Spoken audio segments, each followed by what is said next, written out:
last time I saw Jean-Benet was at a Christmas concert that we did at the Boulder Theater in December of 1996.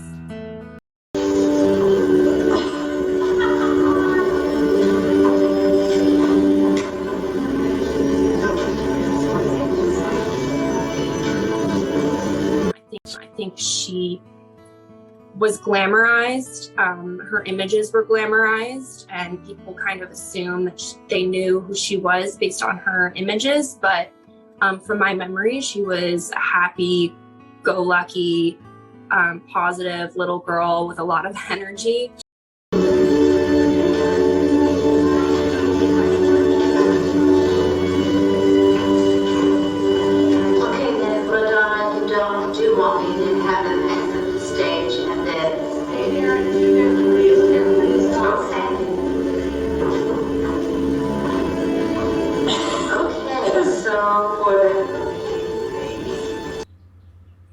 I got nightmares in my head, I fear thoughts build up until I can't feel. My mind fills up into a creature, and it haunts me somewhere much deeper. I got nightmares in my head, I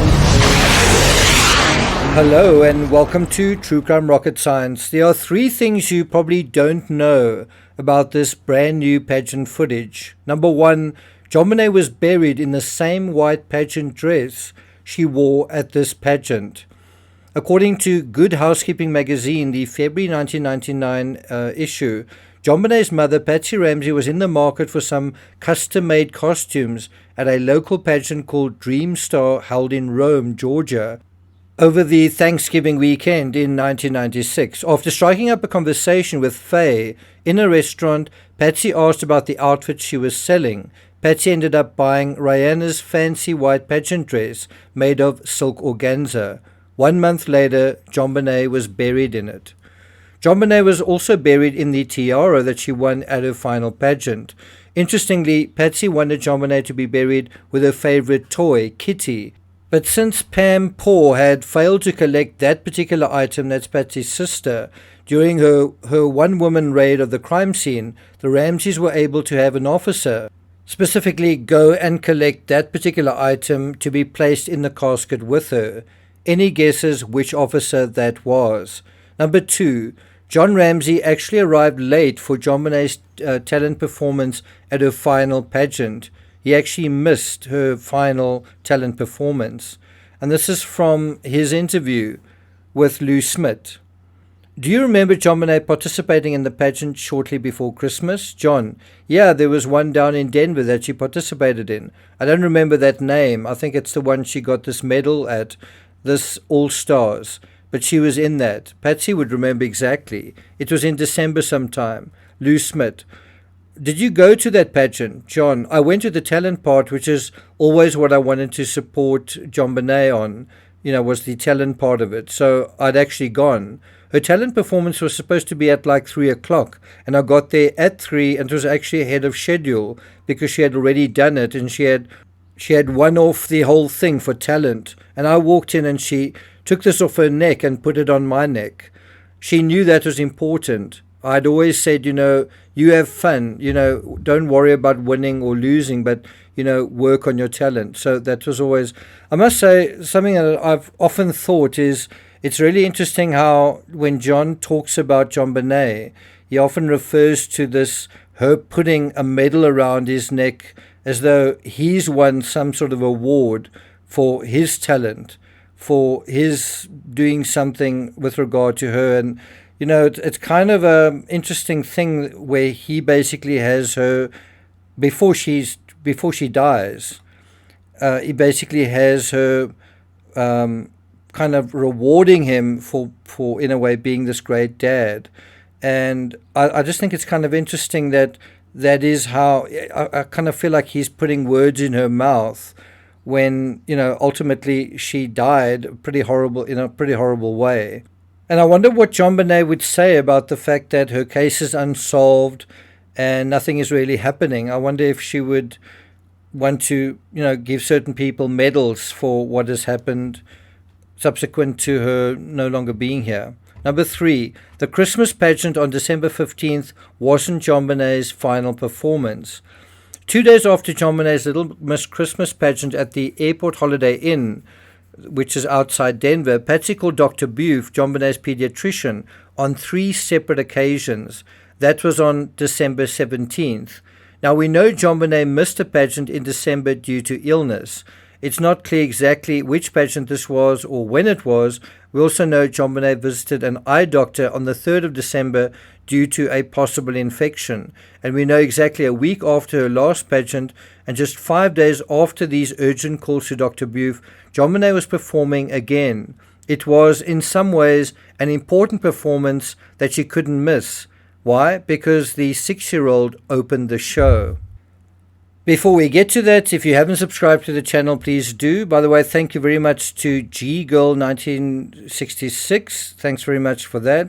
She writes, I always enjoy your JonBenet videos. Thanks, Nick. Timmy is so handsome. Timmy's actually going to he's going to be shaved quite soon. Not something he particularly likes.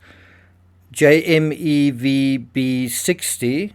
Thanks very much for that. Someone watching one of the Murder videos. And then Deborah, thank you very much. Deborah's also someone who has a schnauzer. Thanks very much for that. If you haven't hit the thanks button, please consider doing so, and let's get started. It's the haunting last video of little JonBenet Ramsey singing Rocking Around the Christmas Tree. The date is December 22nd, 1996, just 3 days before she was brutally murdered. She's performing at a local mall where she plays a toy saxophone and gets a warm round of applause from the shoppers. This was JonBenet's final performance on December 22nd, just 3 days before her death at the Southwest Plaza Mall in Littleton, south of Denver. This wasn't a pageant, but more of a talent show. According to an eyewitness who was there and who was performing in the same show, I have 2 very clear memories of JonBenet. The first was an image of her in the red outfit, sitting on a plinth, surrounded by professionals, fixing her hair in full face of makeup. This was extremely unusual because the rest of us might have worn a little lipstick and mascara for a performance and our moms did our hair. It was extremely frowned upon for those of us in the local dance community to wear too much makeup. 20 years later, we are still looking for answers. Who killed JonBenet? And of course, now it's almost 30 years later. This witness also said, my second memory of JonBenet was that she opened the show. The only performer was solo and a singer. And apparently this was the same mall where the Columbine killers bought their custom t-shirts used in the killings. Now, some folks in the previous videos seem to have either completely missed or misunderstood the analysis in part 1. By the way, there might even be a part 3 where we need to deal with something that I think everyone is possibly missing in this analysis so far. Someone writes, is it me or is the bear not shown in the video? I see her getting a medal, a trophy and a plastic bag. Is the bear in the bag? And someone says, I didn't see the bear either. Well, it's true. You can't see the Santa bear in the video, or if it is there, it's not clear. Why? Well, that's because the video we are referring to isn't the same video that the police are referring to. Remember, Levine said, and that bear is in the videotape with you in the videotape. And then Patsy responded, oh, really?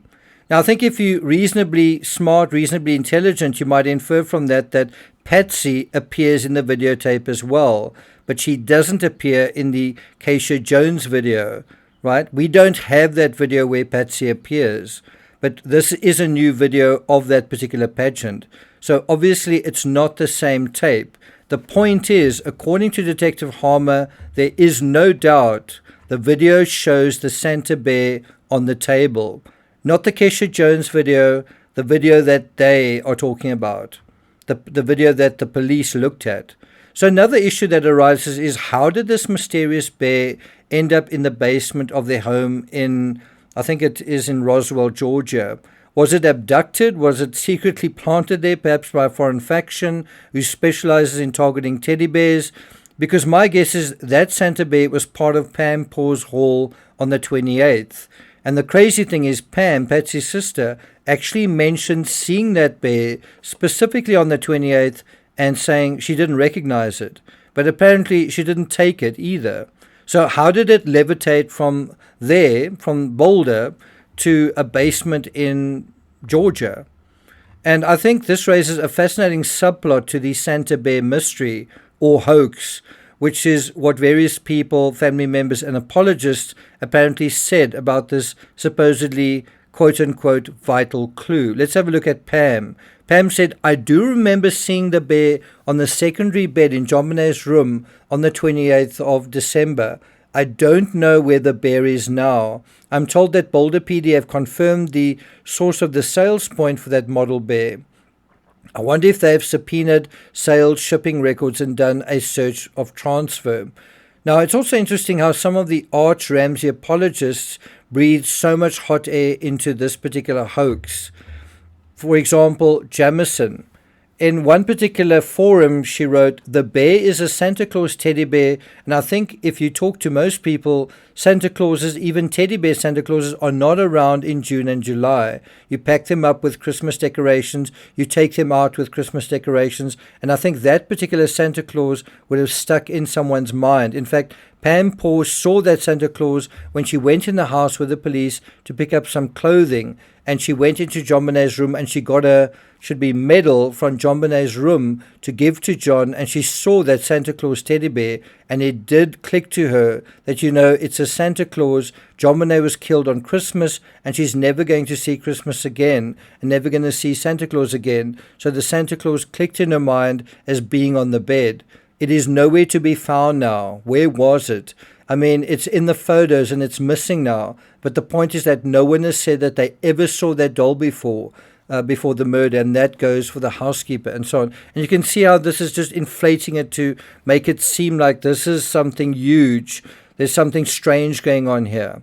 Now, another interesting fact is that John was also at the same pageant and apparently helped pack John Bonet's prizes into the car. This is from Perfect Murder, Perfect Town.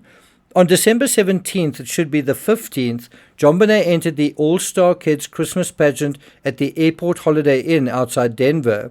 Her parents watched her win several titles, including Little Miss Christmas. When it was all over, John carried all her trophies and costumes to the car. It would be her last pageant. That's according to Pam Griffin. Now, Pam was there, so she would have seen John carrying all of this. And so if John received this medal, did he not see any of these other gifts that she got? Now, what's interesting from this little anecdote from Pam Griffin is that something is missing from this story, or more particularly, someone. And we'll probably deal with that in a part 3.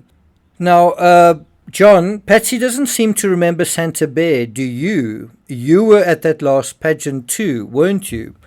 And so this is an excerpt from an interview that he did with Lou Smith. John puzzled over the photo of the stuffed bear dressed in a Santa outfit that was found on the second bed in John Bonet's room. Like Patsy, he didn't know it was a gift given to John Bonet and the other children at the AmeriKids pageant before Christmas. So Lou Smith said, and that Santa Claus doll is located where? John Ramsey, in the bed next to John Bonet's. And he's also asked, did you go through any of the, that was what was asked to Patsy. Did you go through any of the property at all, if you recall? Patsy, no. So it was vitally important that Patsy's sister raid the crime scene, collect trunk loads of memorabilia. And then what happened to that memorabilia? Apparently it went straight to the basement, unchecked, still boxed, much like John Bonet's grave. I think it took a year or something for a gravestone to be erected at her grave. In fact, Detective Steve Thomas at a certain point put a listening device at her grave and kind of erected a fake wooden grave because he thought that the family members might come there on John Bonet's birthday in, I think, August 1997 and perhaps confess or ask for forgiveness or something. And so at that point, there still wasn't even a gravestone at her grave. And what does that suggest? Something like that. Then there's also Detective Steve Thomas. When he was asked about Santa Bear, he seemed to understand the intrigue better than most. He said, "I do not believe the Santa Bear is the mystery that many are making it out to be. Remember my favorite line from Lou Smith, murders are usually what they seem. I don't believe an intruder brought the bear to lure the little girl." And then also bring along a backup weapon just in case the bear didn't work. This would be the same intruder who forgot his pen, pad, and ransom note, remember. I find it more likely, according to Steve Thomas, that all the stuffed animals that were not properly inventoried that went out of the house that December 28th went with Pam Paw, and that may have contained that Santa Bear. I don't think the bear is a mystery. I think the mystery, again, he says, in my opinion, is why Patsy is suggesting the bear didn't belong. I've got to say I tend to agree with Steve Thomas. Then he says, how did it come to be in JonBenét's room? Who knows? I think it was just one of her several stuffed animals. Another question mark is the case. Somebody certainly knows, and that somebody is not talking. Now, again, I don't think it is a big mystery where the Santa Bear comes from. You know, the mystery isn't the bear, it's where it went or where it came from. The mystery seems to be why the child's mother suggested the bear didn't belong in the first place. Any ideas? As for the officer that went to the Ramsey home to collect JonBenét's favorite toy to be placed in the casket with her, guess who that was? That was Detective Linda Arndt. Let's deal with that very quickly in Perfect Murder, Perfect Town by Lawrence Schiller. He writes, JonBenét's body left on a Delta Airlines flight from Denver International Airport. 2 hours later, Fleet White called Detective Arndt and asked her to retrieve JonBenét's favorite toy from her bedroom so the family could bury her with her kitty. That was the name of the toy. The day before, one of Patsy Ramsey's sisters had gone into the house with police permission and taken out an oil painting, that in itself is interesting, several American Girl dolls, a portfolio of JonBenét's pageant photographs, a pageant medal with a blue ribbon, graduation photos of the older children, and a Bible from John Ramsey's desk. But she had missed JonBenét's stuffed cat, which Patsy had wanted retrieved. Aunt did as she was asked and then delivered the toy to Priscilla White. The Whites would take it with them to Atlanta the next day. It is interesting that Pam specifically took JonBenét's pageant medal, the blue ribbon, and probably took the Santa Bear as well. All of these were items from JonBenét's final pageant. The fact that Pam also took a portfolio of JonBenét's pageant photos shows to what extent Patsy prized footage of JonBenét's pageants. And we know from Patsy that every parent was given video footage of the pageants that they entered via the organizers. And that is where this video came from. It was made by the organizers. I'm talking about the video that includes Patsy and where you can see the Santa Bear. So didn't Patsy have the same footage of Santa Bear that the police eventually got a hold of? Well, I'm not going to take it further than that, but I do want to do a part 3 on something, or rather someone, that is missing from this whole story. If you'd like me to go into that, let me know in the comments. Thank you for listening, and I'll see you guys next time.